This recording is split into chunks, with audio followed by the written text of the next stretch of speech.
Hi, my name is Christopher Malcolm, and welcome to Movable Canvas, where we talk about cinema, art, culture, and where those three things sometimes intersect. In today's episode, we'll discuss a comedy classic, Preston Sturges' 1941 film, Sullivan's Travels.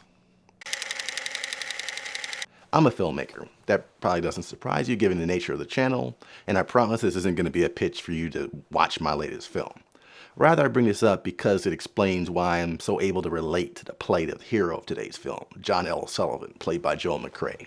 In the film, Sullivan, a movie director in a Hollywood studio system, had grown tired of his own success. Having built his reputation on crowd-pleasing comedies, he has begun to feel as though his work, though financially rewarding, is ultimately meaningless. With all the sadness and tragedy in the real world, all the serious issues that affect real people, how can one truly consider themselves an artist if their only contribution to the narrative is light entertainment? He doesn't just want to make people laugh, he wants to make something meaningful. Wants to make people feel something serious. So he hatches a simple plan. After some seriously hilarious repartee between Sullivan and the studio heads, who are incredibly anxious to see him continue making these high-grossing comedies, he finally gets the studio to allow him to make a dramatic epic, Oh Brother, Where Art Thou? On a side note, although the Coen brothers' brilliant 2000 musical of the same name no doubt takes its name and inspiration from the film is not a remake. Even though he eventually gets the studio heads to agree, Sullivan soon realizes that he has another problem. How is he going to make a movie about the suffering of the common man when he himself lives in the lap of luxury? It would all seem fake. So to fix the problem, he heads down the wardrobe, picks up a hobo costume and a handful of props, and decides to go out on the road to see what it's really like to suffer. Normally, I don't give away this much of the plot, but all I've discussed so far occurs in the first few minutes of the film, so I think we're okay. And as you might expect from a screwball master like Preston Sturges, hijinks ensue and things don't go quite the way John L. Sullivan had planned. I'm not sure which of Preston Sturges' films is my favorite. I've always been partial to The Lady Eve, also released in 1941, if for no other reason than the scene where conwoman Barbara Stanwyck seduces a helpless Henry Fonda in his stateroom. That scene, I think, is among the funniest scenes in movie history. Then again, another thing that John L. Sullivan and I have in common is a weakness for Veronica Lake.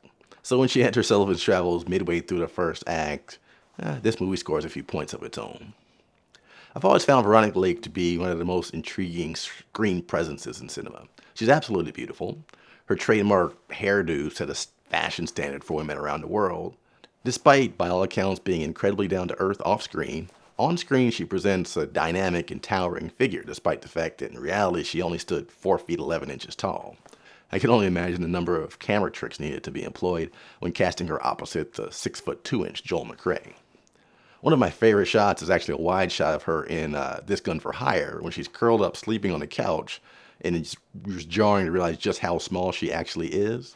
But regardless of her diminutive stature, she's an absolute movie star, and there's no one else I'd rather have join me on a cross-country trip.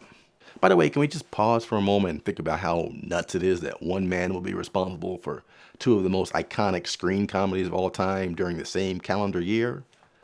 Preston Sturges was crazy talented, especially when it comes to dialogue. The film opens with the rat-a-tat-tat of John L. Sullivan talking with the studio execs, and it really never lets off the gas. I think Sturges, who came out of the theater world, unsurprisingly excelled at dialogue. Very few could turn a phrase like him. I've actually always thought he was better at dialogue than story structure. It always seems that at some point during even his best movies, the plot seems to go off the rail a bit.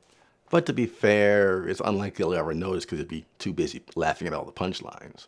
With Sullivan's travels, he taps into a fundamental quirk of success both specific to artists and relatable to those who strive for success in any field. I mentioned earlier that I'm a filmmaker.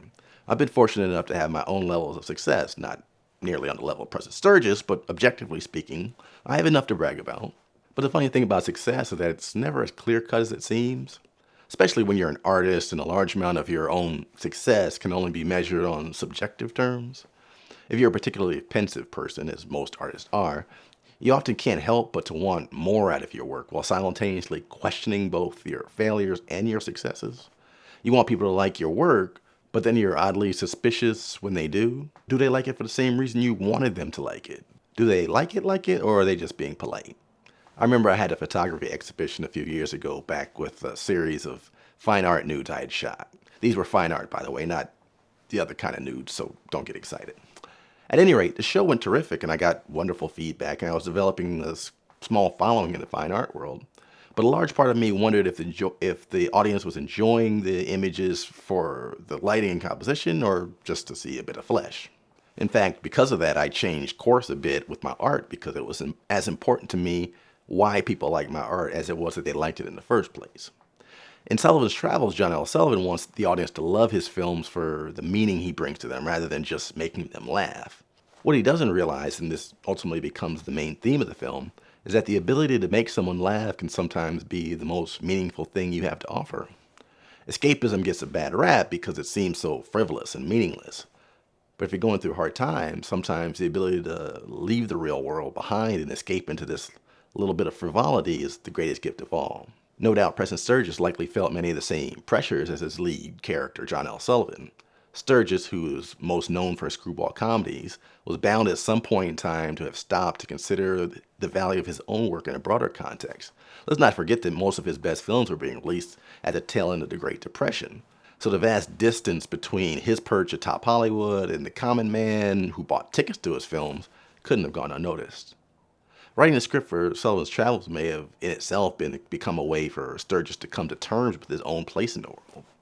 No, he might not have gone down in history for creating epic tragedies that touch the soul of the suffering man, but his superpower was that he had the ability to alleviate that suffering by giving those men and women an excuse to leave the real world behind.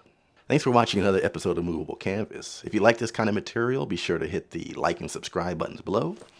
I try to post a video each week where we break down some of the best films Hollywood and the rest of the world have to offer. And please do leave me a comment. Have you seen Sullivan's Travels? Which is your favorite Preston Sturges film? What's the true value of comedy in a world that isn't always so funny in reality? Until next time, thanks for dropping by. You have a nice day.